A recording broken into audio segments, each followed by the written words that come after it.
Қайтарым әңгіме. Бекайдар шыбынсыз салқын бөлмеде немересін жанына жатқызып ұйықтатпақ болып еді, о неме көне қойған жоқ. Атасының үстіне бір шығып, бір түсіп ойнаумен болды. Осы кезде түскі шайдың қамымен жүрген келіні Майра атасының демалып жатқан бөлмесінің есігін ақырын ашып: «Ата, шай ішіңіз, мына бұзық әлі ұйықтамаған ба? Сізге де маза бермеген шығар», деді. Сырттағы оны-мұны шаруасын тындырып келген Елтай шай үстінде әкесіне қарап: «Көке, айтпақшы, әлгінде ғана Сырлыбай ағаңыз тысқа шығып келе жатқанда бір қол бір аяғы істемей есік алдында құлап қалыпты», деді. Бұл тосын хабарды естіген заматта Бекайдардың өңі бұзылып кетті. «Сырекен қазір қайда? Үйінде ме, әлде ауруханада ма?» деді Бекайдар шыдамсыздана. Елтай: «Жамал апа көршілерінің көмегімен Сырлыбай көкені үйге кіргізіп жатқызған соң дәрігер шақыртыпты. Дәрігер ешқандай да орнынан қозғауға болмайды. Өйткені миына қан кеткен. Егер қозғасақ өліп кетуі мүмкін. Әзірге укол саламыз. Одан өзге еш нәрсе істей алмаймыз.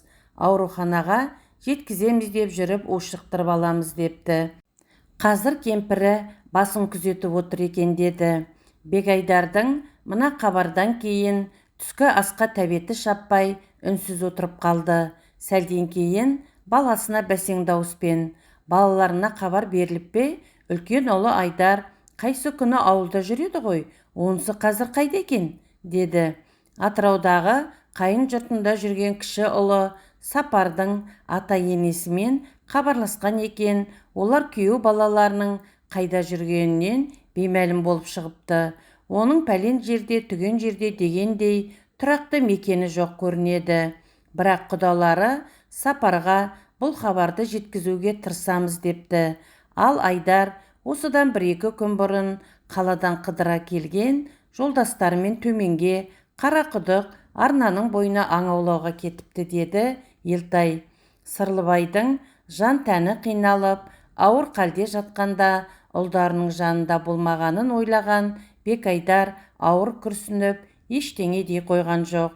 Майра дастарқанды жинап, бет-аузы шіремен айғыздалған кішкентай сәбитті көтеріп, әлгі жайсыз хабардың әсерінен көңіл күйі түскен атасын жеке қалдырғысы келгендей дыбысын білдірмей шығып кетті. Бекайдар өзінің тұнжыраған көңілін келіннің сезе қойғанына іштей разы болып, Құдайға шүкірін айтты. Іле Сырлыбайдың шаңырағы мен өз отбасының тыныс тіршілігін іштей салыстыра отырып: «О, жаратқан, досқа күлкі, дұшпанға таба қылмай келесің. Өзімнен шыққан 2 ұл, 1 қызым өз орнын тауып тірлігін істеп жүр. Әке-шешесіне деген ықыластары да ерекше, көрсетер құрметтері де сол қалпында, бір рет те бұзылған емес», деп жаратқан иенің көрсеткен игілігіне алғысын білдірді. Бекайдар түстен кейін не болмаса 2 кештің ортасында науқастың кеуілін сұрауға болмайтынын ескеріп, Сырлыбайға таңертең барармын деп шешті. Сырлыбай хақында естіген жайсыз хабар оны кешегі күн елестерінің әлеміне енгізді де жіберді. Бекайдар бұрын Кеңшарда трактор жүргізетін, еңбек ақысы отбасылық қажеттілікті өтеуге жетпейтін. Осыны ойлаған әйелі Үрбейбі бірде Бекайдарға: «Қашанғы 1 айлыққа қарап осылай ілбіп жүре береміз?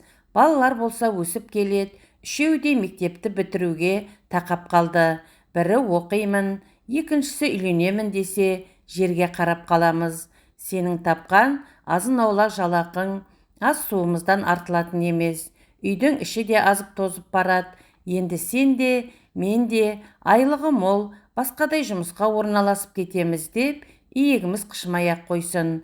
«Сондықтан мені тыңдар болсаң, Кеңшар директоріне бардағы жағдайыңды түсіндіріп, бір отар қой сұра. Қой бағып жүргендер ешкімнен кем емес. Біз де солар құрлы еңбек етіп, мал жинап, тұрмысымызды түзерміз. Балаларды осындағы интернатқа орналастырамыз», дегенді. Бұрын соңды айтылмаған соны пікір. әйелінің қой бағуға белін бекем буып отырғандығын екпіндеп айтқан сөзінен аңғарған Бегайдар аз кем үнсіздіктен кейін әйеліне: «Жарайды делік, бірақ ол да оңай шаруа емес. Құдай абырой беріп, ісіміз оңға басса жақсы. Ал кері кетіп, жұрт алдында масқара болып, мал қарызданып, жылу жинап жүрмейік» деп әйеліне қой бағудың да өзіндік қиындығы бар екендігін ескертті. Сол түні Үрбейбі де, Бегайдар да таңға дейін көз ілмей ұзақ әңгімелесті. Ақырында Үрбейбінің ұсынысы жөн саналды да, Бегайдар тамыз айының аяғында өтетін қозы бөліктің жақындап қалғанын, оған дейін қамсыз қалмау керектігін айтты. Бегайдар әлгі отбасылық әңгіме туралы ешкімге тіс жармастан тракторын айдай жүріп, керек жарақты дайындай бастады. Қозы бөлуге 1-2 апта қалғанда Бегайдар арызын жазып, кеңшар директоры Баймұсаның қабылдауына кірді. Бегайдар өзіне 10-15 жас үлкендігі бар директормен қос қолдап амандасып, амандық саулық сұрасқаннан кейін оған арыз жазылған бір жапырақ қағазды ұсынды. Арызды оқып шыққан бастық қабағын тыржитып, сәл үнсіз отырды да: «Мақұл делік, немене трактор жүргізуден жалықтың ба?» деді. Бегайдар күні бұрын дайындап келген сөздерін айта бастап еді. Бастық қолын көтеріп, «Жетеді» дегендей сөзін бөліп тастады. Алдына өтініш айта келген адамға қай бастық болсын маңызданып, маңғазданып, жаратпай қарауы әдеттегідей іс емес пе? Бұл да соның кебі. Бірақ Бегайдардың бұл өтінішіне бастық іштей қуанып отыр еді. Тракторды кім көрінген жүргізіп кете алады? Гаражда үрелге отыруға қолы жетпей жүрген нанталаптар көп, жетіп артылады. Азар болса, солардың бірі мұның техникасына қонжияр. Ал аналық басқа қалдырылатын мыңдаған ұрғашы тоқтыны бағуға адам таппайсың. Бүгінде бәрі қой бағудан қашады. Ертең директордан бастап ферма меңгерушісі, басқа да атқа мінерлердің барлығы қойшы іздеп сенделіп кетеді. Кәнігі байырғы қойшылар тоқтының келер көктемде төлдемейтінін, өнім бермейтінін ескеріп, оны қабылдап алудан қашқақтайды. Енді міне өзі келіп, сұранып тұрған адамға қалай болмайды дейді. Бастық арызына бұрыштама қойды да, тыржиған қабағын жазып, жүзіне жылылық ұялата: «Бағамын десең, отар табылады. Тек өз ісіңе ұқыпты мығым болсаң, бұл кәсіп сені абыройға жетелейді. Келін екеуің жассыңдар, игеріп кетерсіңдер» деп қой жаюдың қыр-сырын, қиындығын, жемісін, басқа да құлаққа жағымды бірақ орындалуы қиын, жаттан да ақылды түйдек-түйдек ағытып, өзі айтқан сөзіне өзі разы бастық мұның қолын қос қолдай қысып, арқасынан қаға шығарып салды. Арада санаулы күндер өте ферма меңгерушісі Ділдәбек ГАЗ-51 маркалы жүк көлігіме жетіп келді де, Бегайдарды қозыдан тоқты шығар отарды қабылдатып алдыруға ертіп кетті. Бұлар қозы бөлініп жатқан тау беткейіндегі қораға келіп жетті. Қора маңында құжынаған отар-отар қойдың маңыраған даусы құлақ тұндырады. Бұлар келгенше қойшылар қозыларды енелерінен бөліп те қойыпты. Енді тек еркек ұрғашысын ажыратса болды. Әр отардан 500-600 бас қозы шықса, оның жартысы еркек. Оны етке өткізгенге дейін уақытша 1-2 ай баға тұратын адамдар бөлініп берілген қозыларды санап алып, өз бағыттарымен кетіп жатыр. Ендігі кезек ұрғашы қозыларды, яғни аналық басқа қалдырылғандарды бөлуге болады. Директор Баймұса ошарланып тұрған қарамағындағыларға: «Биыл қой бағамын» деп бірінші өтініш білдіріп келген Бегайдар болатын. Оның үстіне ол алғаш рет қолына таяқ алып шопан болғалы тұр. Сондықтан бірінші кезекте Бегайдарға өз отарын алдына салып берейік деді. Бастық айтқан соң бәрі де бас шұлғи келісті. Бегайдар өз отарын қозғалтып, енесіне жаңадан ажыраған қозыларға саулықтардың маңыраған даусын естіртпеу үшін сол маңдағы жон-жонастан асырып барып иірді. Отар үйіздей қалды. Ол бастықтарға қайта жолығуға қораға келгенде, бұлар әндемде 3 отар қозыны санап үлгеріп, демдерін алып тұр екен.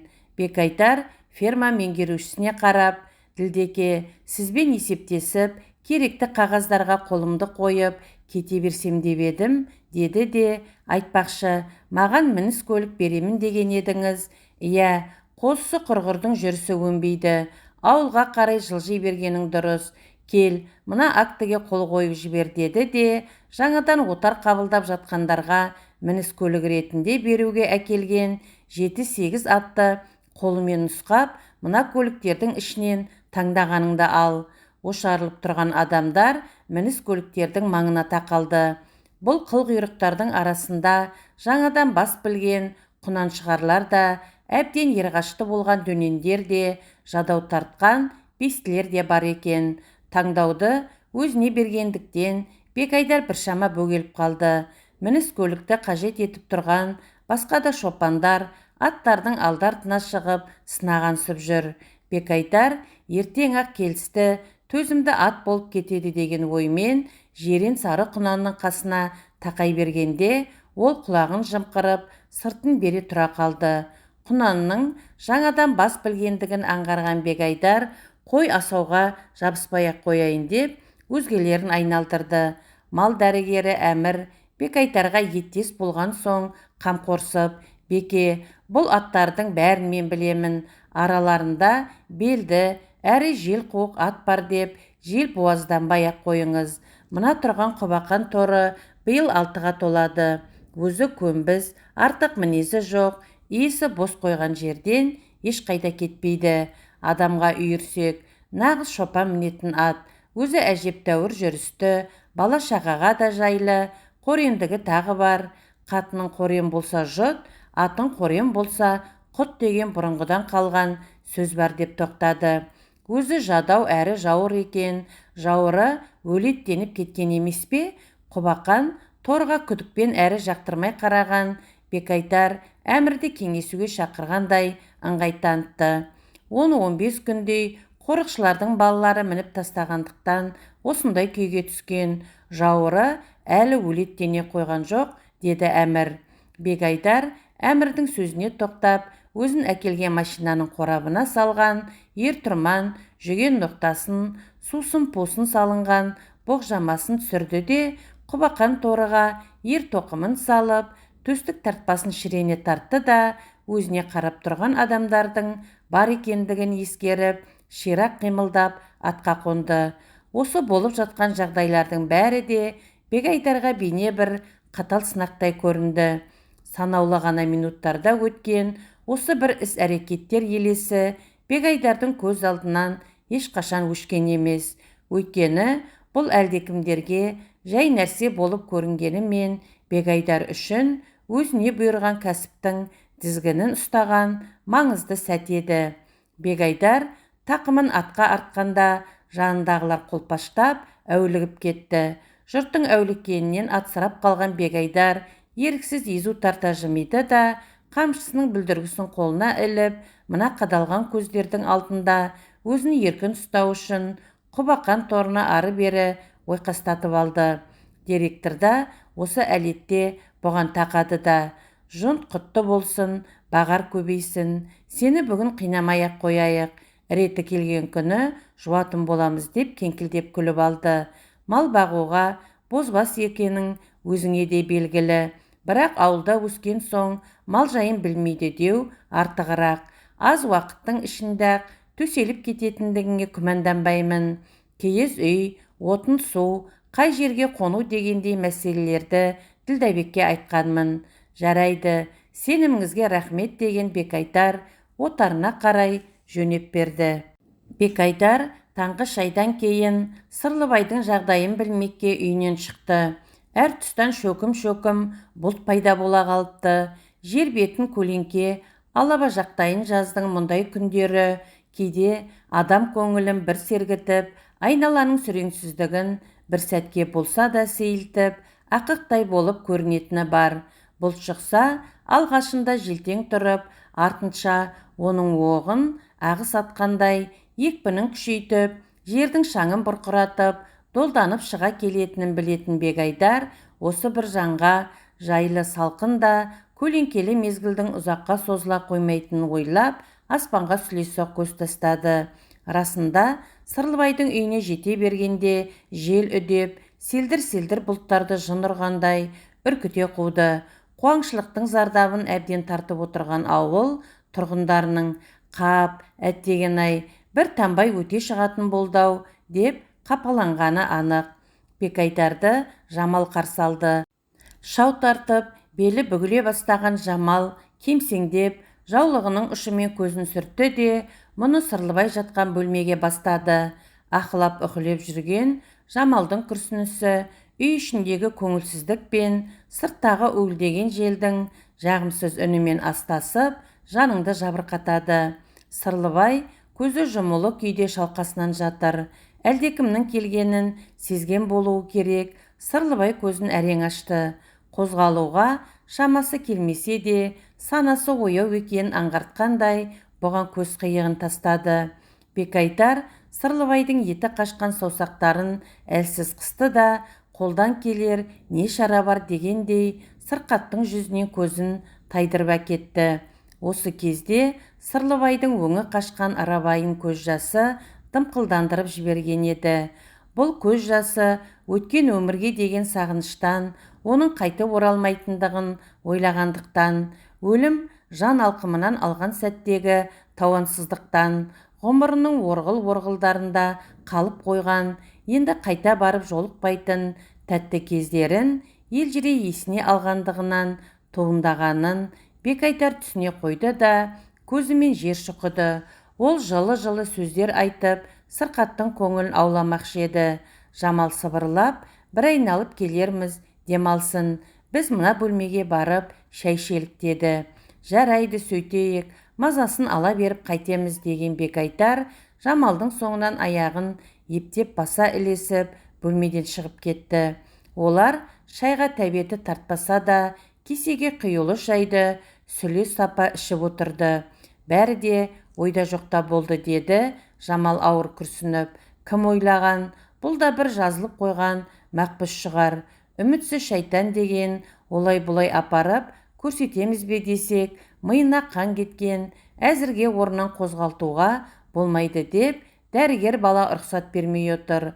Оның үстіне кеше кешкісін отағасы аз-маз тілге келгенінде ешқайда апармауын өтіл еткені бар еді. Әлгі екі жетпегірден хабар ошар жоқ, қайда жүргені белгісіз. Түнімен бір медбике қыз укол-покол салғансып шықты. Ол да қашанғы отырсын, таң ата үйіне қайтты. Бір мәнісі болар, көңіл сұрап келушілердің арасынан өзі қатарлас, өзінен үлкен кісілерді ғана науқасты көруге жіберіп отырмын. Ауру адам абыр-сабырды бір кіріп бір шыққанды жақтыра бермейді ғой. Айдар мен Сапарға әлі хабар жете қойған жоқ па? Иә, қайда жүргендері белгісіз. Телефоншы балаға кеше ескертіп едім, хабар жіберермін деген. Төркініме де хабар бере алмай отырмын. Олар да қайбір жетісіп отыр дейсің. Жер болса шалғай, келіп кетуіңнің өзі азап. Төркінімде жөні түзу, жөн білерлік ешкім қалмаған. Өзің білесің, жалғыз ағамның қайтыс болғанына бірнеше жылдың жүзі болды. Оның балалары да жиі-жиі араласып тұрмағандықтан жат болып кеткен. Екеуі де түлежіп сырттағы үдей түскен толағайды әңгіме қыла бергенде сыртқы есік ашылып, әлдекімдер үйге топырлай кірді. Жамал оқыс ашылған есіктен кіді ете қалды да, орнынан екі қолымен жер тірей тұрып, келген кісілерді бөлмеге кіргізді. Келгендер жайғасып, есендік сұрасқаннан кейін бір-бір кеседен шәй ішті. Қайтып кеселерін созбады. Негізгі шаруалары Сырлыбайдың қал жағдайын сұрай келгендерін білдірген соң, орындарынан тұрып сырқатқа кіріп шықпақшы еді. Оларға Жамал: ескеріп келгендеріңізге рахмет қарақтарым, бірақ қазір оны әурелеп қайтесіңдер деді. Араларындағы жасы үлкендеу Әмір Жамалдың сөзін құп көргеннен кейін бәрі сыртқа беттеді. Есікті аша бергенде үйтқи соққан желдің әсерінен көтерілген шаң дәліздің ішін тұтып, дым көрсетпей тастады. бәрі де есік алдына ошарылып қалды. Әмір далаға шығуға беттемей, «Ой, әкеңнің Байқоңырдан тағы бір зымыран ұштау деймін. Сол пәле ұшса болды, осындай алай-түлей боран құтырып кететіні бар» деп, үсті басын қаққылап, кері шегініп кетті. Бұлардың ұйлығып, аласапыраннан ытырынып тұрғанын білген Жамал жігіттерге, «Несіне сығасыңдар, дауыл да басылар, үйге кіріп отыра тұрыңдар» деп үзірін айтты. Жігіттер қайтадан орындарына жайғасты. Кешігіп болса да, қолға тиіп тұратын зейнетақы екі қарияның қазанын оттан түсіре қоймаған. Үйге ауыл азаматтары келгендіктен Жамал шалының бір қалыпты жатқанына тәубе деп, желпілге қарамастан газ плитаға ет асуға кірісті. Кемпірдің бір кіріп бір шығып күйбеңдеп жүргенін байқаған жігіттердің бірі, «Жамал апа, ас әзірлеп жүр-ау деймін, әуре болмай-ақ қойсақ айтет» деді. Бекайдар, «Мұныңыз не, әуре болмай-ақ қойыңыз» деп еді. Жамал, «Боран деп өлеміз бе, қазір-ақ әп-сәтте дайындаймын, қуыс үйден құр шықпа» деген. Үй ішінде дауыл маған ештеңе істей алмайды деп болмады. Амалсыздан жігіттер астың пісуін күтті. Ас ішіліп бола бере, дауыл да аздап бәсеңсіді. Жамалдың «Шәй дайын, отыра тұрыңдар» дегеніне қарамастан, көңіл сұрап келушілер «Хабар алысып тұрамыз» десіп, үйді үйлеріне тарасты. Тек Бекайдар ғана есік алдында бөгеліп, Жамалға, «Ал жеңгей, істің бетін көріп отырмыз, үн-түнсіз шығып кете беруді жөн көріп тұрғаным жоқ. Егер Сырлекең алда-жалда, әрине бетін аулақ қылсын, дегенмен де сасқалақтап жүрмейік» деді, жүзін төмен салып. «Дұрыс айтасың, өзің білесің, жастайымызда мал бағып өскендіктен, қорадан 5-10 тұяқ үзілген емес еді. Соңғы кездері зейнетақымызды өз уақытында бермей жүргендіктен, сол 5-10 тұяқты да оны мұныға жаратып жібердік. Қай күні бір тоқты мен бір қойды жемдеп байлап отыр едік. Жер қаптырып оны да біреулер ұрлап кетті. Кімнен көресің? Милиция бала ары-бері із кескен болды да, соңы жабулы қазан жабулы күйінде қалып қойды. Ірі қарадан бір сиыр бар. Ол сиырды Тұржанның табынына қосып қойғанбыз. Одан да хабар алып тұрған ешкім жоқ. Ана бір күні Тұржан ауылға келгенде сұрап едім, әжептәуір еті бар, бірақ қашып кеткеніне 3 айдың жүзі толды деген деп, Жамал 4 түліктен тек қана бір сиыр барлығын білдірді де, осы 2-3 күннің ішінде зейнетақы береді деп жүр ғой. Егер ол қолға тисе, азық түліктің бір мәнісі болар еді. Не болса да қамдана беру керек-ау. Онда мен Тұржандағы сиырды Ертайды жіберіп алдырайын. Жоқ, дегенмен өзім барғаным дұрыс шығар. Өйткені сиырдың пышаққа ілінердей еті болмаса, түсіндіріп, басқасына ауыстырып бердермін. Ағайын ғой, илігер, ал басқа майда шүйде керек жарақты сатып алу үшін қажетті қаражатты өзім бере тұрармын. Зейнетақыны тосамыз деп, тоң теріс отыра бергеніміз жарамас. Не керектің бәрін түгелдей бергеніміз дұрыс. Сіз мынау бір пәлені бастап отыр ғой демеңіз. Менікі жай сақтық. Жеме-жемге келгенде қалбалақтап қалмайық дегенімдағы деген Бекайдар сөзін кібіртіктеп барып аяқтады.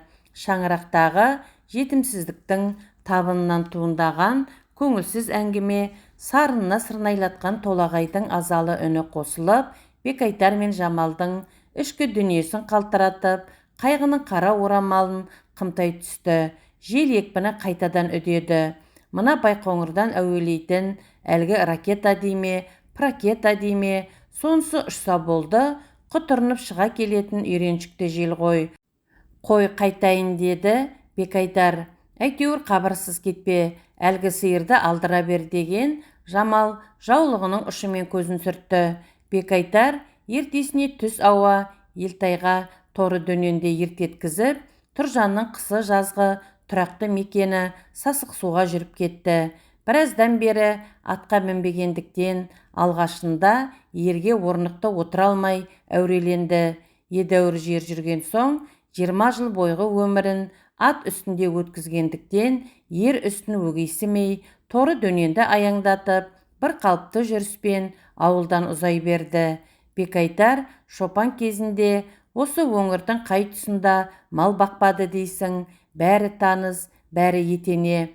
Талай қарлы айтамаларда, аптап ыстықтарда, көзге топырағын, қиыршағын бүркіп, құтыңды қашырар бұрқасындарда, ала сабыр шақтарда, жан тәніңді тербеткен олжыған күндерде, жұлдызды аспанға күле көтеріліп, көкжиекке еркелей құлайтын айдың нұры шалқыған түндерде, шолжаңдай келіп құшағына құлаған ерке қыздай, еспе желі еркіңнен тыс елжіретер көктемнің шуақты шақтарында, ғұмырдан тек қинаят қана күткен үмітке толы кездерде, осы өлке, осы маң, осы аймақ Бекайтардың мекені болған жоқ па?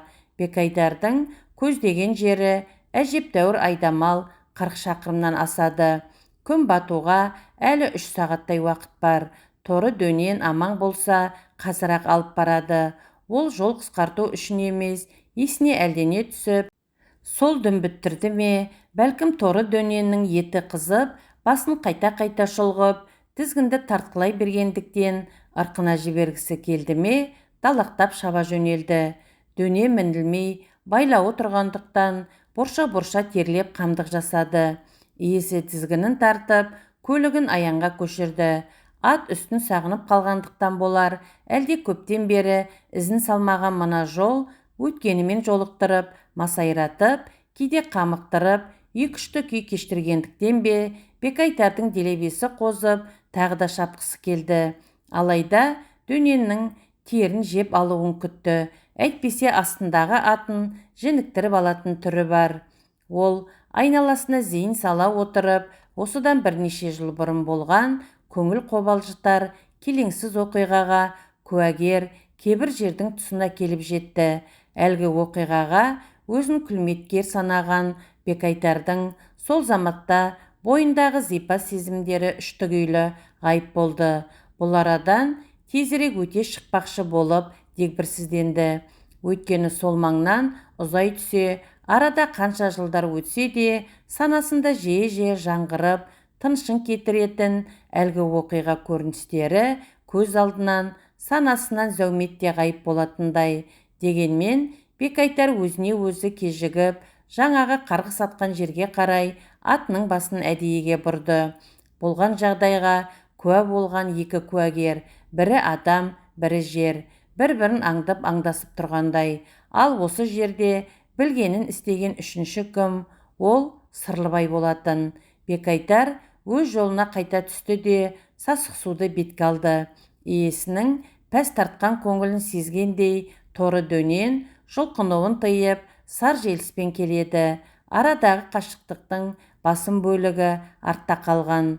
Оның көз алдына Сырлыбайдың сол оқиға болған әлеттегі сұлабасы елес беріп өтті де, іле оның қазіргі ауыр қалдегі кескіні көлбеңдеді. Күн батуға арқан бойы қалған. Діттеген жеріне қазір-ақ жетіп баратынын білген ол, жолдың ұзара түскенін қалап еді. Өйткені оңаша, өзімен өзі үзіліп қалған өткен өмір белестері жайлы қай күнгі ішкі толғаныстарын жалғай түскісі келген еді. Иә, сол оқиға болған күні Сырлыбай екеуі аттарымен орталыққа кетіп бара жатқан. Жоқ, бәрінде рет-ретімен тізбектеп өткені дұрыс шығар. Кеш бата Бекайтар отарын ауыл маңына иіріп бола бергенде, өзіне қарай бір-бірін қуалай ойнап келе жатқан үлкен ұлы Жолтай мен ерке қызы Айнұрдың келе жатқанын көрді. Биыл 7-ші сыныпқа баратын, ес тоқтатыңқыраған Жолтай балаң көңілмен: «Көке, бізді апам жіберді. Елтай бізбен бірге барамын» деп жылап қалды. Оны апам жібермеді. «Немене, мына қозылардың бәрі енді біздікі бола ма?» деді қуанышын жасыра алмай. Айнұр болса, әдеттегідей еркелігіне басып, көкесіне жақындай берді де аттан қорқып тұрып қалды. Жолтай ересектік танытып, көкесінің қолындағы шылбырды алып, аттың жуастығын байқады да, тұмсығынан, мойнынан сипалады. Ымырт үйіріліп, май тоңғысыз түн басталып келеді. Бекайтар балаларына үйге қайтыңдар деп еді, екеуі де мұнысына көнбеді. Лажсыздан жаздың қысқа түні қазір ақ таң арайымен алмасарын алғау тұтып, балаларының қасында қалуларына рұқсат берді. Міне, таң да атып келеді. Бекайтар елең алаңда ұйқысынан тұрған Айнұр мен Жолтайды ауылға қайтарып, отарды осыдан 15 шақырымдай қашықтықтағы Шағырлыға беттетті. Трактор айдап жүргенде ол жерге талай барған, ой-қыры таныс, көріп жүрген өңірі. Басында артезияны бар. Міне, Бекайтарға осы жерге көшіп бару ұйғарылған. Асығудың қажеті шамалы. Өйткені 15 шақырымдық жерге малда асықпай жайып барғанның өзінде түске дейін жетіп қалады. Бекайтар Шағырлыға жете бергенде ауыл жақтан жолдың шаңын көкке көтеріп бір жүк артқан машина шықты да әдегенде қасына жетіп келіп тоқтай қалды. Қораптан Үрбейбінің түсіп жатқанын көріп, өзінің көші екенін білген Бекайтар машинаға қарай бұрылды. Үрбейбінің екі езуі екі құлағында, балаша мәз-майрам. Балалар да көңілді. Көлік ішінде Ділдәбек те бар екен. Олар ошарылып тұрып, көші-қон жайын сөз етісті. Ділдәбек: Бекайдар, өзің де жаңа қонысқа тақап қалған екенсің. Жолтайды отарға бас-көз болуға қалдырып, бізбен бірге жүр деді. Жолтай атқа мінуді құмартқандықтан: көке, сіз бара беріңіз, мен өзім ақ отардың шашауын шығармай жеткіземін деді. Бекайтар ұлын қалдырып машинаға мінді. Бұлар жаңа қонысқа келісімен апыл-ғұпыл жүкті түсіріп, көзді ашып жұмғанша 6 қанат киіз үйдің шаңырағын көтеріп, киізін жауып қойды. Ділдәбек өзінің жүргізушісі екеуі асығыс кетті де, Бекайтар мен Үрбейбі кешке дейін тыным таппай үй ішін реттеп, сым қораны орнатып, біраз жұмысты еңсеріп тастады. Ертесіне Бекайтармен іргелесе жаңа көрші келіп қонды. Айдалада жалғыз үйден гөрі көршінің болғаны қандай жақсы. Көршілес қонған, бұрыннан қой бағып келе жатқан, биыл алдындағы отары кіртегендіктен оны етке өткізіп, жаңадан тоқты қабылдап алған Сырлыбайдың отбасы екен. Бекайтар үй айналасының отына дүре тимегендіктен отарды жақын маңға тастады да Сырлыбайдың үйін тігісуге көмектесті. Бұл келемін дегенше Үрбейбі Сырлыбайдың әйелі Жамалға қол ұшын беріп, оны мұнысына қолғабыс тигізіп жүр екен. Ол кезде Сырлыбайдың Айдары мектепті бітіріп, әкесіне жәрдемдесіп жүрген кез еді. Сырлыбай мал бағуға келгенде өз балаларына сеніп, ешкімнен көмекші сұрап, жалынып жатпайтын. Бұрыннан шопандық өмірге бейімделіп алған Сырлыбайдың керек жарағының бәрі сақадай сай. Олар үшін көшіп қону анау айтта қиындық туғыза қоймайтын шаруа, үйреншікті тірліктері болып қалған. Бір күн болса да ертерек жайғасқандықтан Үрбейбі Сырлыбайдың үй ішін шайға шақырды. Көршілер бұрыннан таныс, әрі ауылдас болып келгендіктен тез үйренісіп, әңгіме дүкендері жарасып кетті. Жаңа қоныстың құрметіне орай Үрбейбі дастарқанды жайнатып жіберген. Мол дастарқан басында әңгіме қыза түсті. Көбіне бұрыннан қой бағудан тәжірибесі бар, қыр-сырына қанық Сырлыбай сөйлеп отыр. Сырлыбай ірі тұлғалы, жалпақ иықты, ұзын бойлы, кеудесі шалқая біткен, өңі қара торы, маңдайы кең, құс мұрынды, қысыңқылау қара көзді, шалт қимылды, өз ісіне ұқыпты, сезімтал жан еді. Оның үстіне үйге жайлы, қасындағы кісінің көңіліне қарағыш, дегенмен ептеп қулығы да бартын. Ал бірақ бір ашуланса, біреуге ренжісе, оны ырайынан қайтару, ашуын басу өте қиын. Бір қитықса, алған бетінен қайтпайтын. Онысын Бекайтар талай көрген, бірақ бұндай қыңыр мінезін тура Бекайдардың өзіне көрсеткен емес. Тек бір-ақ рет болмаса, ол Шағырлыға келіп, қоныс тепкеннен кейін 10 шақты күн өте Бекайдарға жәрдемшілікке Санжар деген жігіт келді. Көмекші жігіт екеуі бел шешіп еңбек етіп, отарды дөңгелентіп ақ кетті. Аналық басқа қалдырылған тоқты отарлардың жайылымына сақтаған. Басшылар бұл маңды мал аяғына бастырмағандықтан жер от, теріскені, шағыры, түрлі ақ оттары бар аймаққа жайылған мал тез оңалды. Мал бағуға бел шеше кіріскен Бекайтар отарын көп аса түнетіп жаятын. Үй маңына тек малды құдықтан суару үшін келеді, ал басқа уақытта үнемі жайылымда. Сондықтан да оның тоқты отары балықтай семіріп, шетінен қолға ұстап бордақыланғандай болды. Сырлыбай мен жайылымы бір болған соң, бұлар өрісте жиі жолығысып тұратын. Бір күні Бекайтар Құбақан торысын жетегіне алып, мал соңында келе жатқанда, отарын өзімен қатар өргізіп келе жатқан Сырлыбай мұны бас киімін бұлғап өзіне шақырды. Анадайдан айқайлай амандасып, қал жағдайларын сұрасты.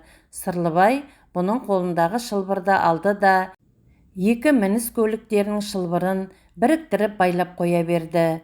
Ал Бекайтар, әзірге бет алысың жаман емес, осы беттен қайтпасаң, еңбегінің жемісін көресің. Әзірге малыңның май құйрығы тамағыңдан өтіп, ішіңді майлап, тіліңді үйіре қойған жоқ. Азар болса, 1-2 айдың жалақысын алған шығарсың, онымен жари қаламын деме. Көзін тауып, түрлі амалдар қарастырып, пайдаға кенелуге тырысқаның жөн. Алдында артық бас, өкіметтікінен тыс, жекеменшік тұяғың болмаса қиын. Өйткені ит құстың кесірі бар, қанша пысықпын десең де, жоғалтып алатының бар дегендей, мал басы кеммей тұрмайды. Міне сондықтан кем малдың орны санақ кезінде үңірейіп тұрмауы үшін әрекет ет. Мен болмағырға ақыл кеңес бермейтін адаммын. Ал сен жаңбыр жаумай, су болатын сылбыр адам емессің ғой. Сондықтан менің кеңесіме құлақ тұр, деді Сырлыбай. Сыреке, жекеменшік малың болғанға не жетсін, пендеге қашан дүние артық етіп еді. Бірақ дегеннен жылы жұмсаққа тұмсығымды тығамын деп жүргенмен жоқ. Дегенмен берер кеңесіңіз болса тыңдайын, айтыңыз, деді Бекайтар. Қазір барлық саулық отарлар күйекке түсуді бастады. Басшылықтың барлық зейіні соларда. Бізге көңіл аудара қоймайды. Өкімет тоқтыны ертеңгі аналық бас майдаланып кетеді деп күйекке түсіруге, дәлірегі төлдетуге рұқсат етпейтінін білесің. Ал сен керісінше 3-4 қошқар тауып, отарыңа қосып жібер. Сенің тоқтыларың семіз, күйлі, қошқар салсаң болды, көбі қашқалы тұр. Көктемде құрығанда 200-300 тоқтыңды төлдетіп алсаң, мұртыңды балта шаппайды, деп Сырлыбай Бекайтарға сынай қарады. Ойбай, оны дегеніңіз, Сыреке, директоры бар, басқасы бар, біліп қойса мені құртады ғой. Бұл деген олар үшін адам өлтіргенмен бірдей емес пе? Өкіметке қарсы жасалған қылмыс қой. Оның үстіне қошқарды қайдан таба қояйын? Тексеріп қалса, буаз тоқтыларды қайда тығамын, деп Бекайтар Сырлыбайға жаутаңдай қарады. Бірақ жылы жұмсақтың исін сезген Бекайтар Сырлыбайдың кеңесіне болмайды деп үзілді-кесілді қарсылығын білдіре қойған жоқ. Қайта осы істі әрі қарай алып бару үшін тағы бір тың ұсыныс күткендей рабай көрсетті. Сырлыбай өз ұсынысына орай тынышы кеткен Бекайтардың одан сайын дегбірін қашыра түскісі келгендей бір ауық үнсіз қалды да, іле миығынан күліп, салалы саусағымен әріптесінің арқасынан қаға. Одан қорқатын ештеңе жоқ. Өкімет-пөкіметіңді қайтесің, тәуекел төбе жел қайық. Тәуекелдің де берер несібесі бар. Бұл жерде мені отқа итеріп тұр деп ойлама. Мен сенің қамыңды жегеннен айтып жатқаным ғой.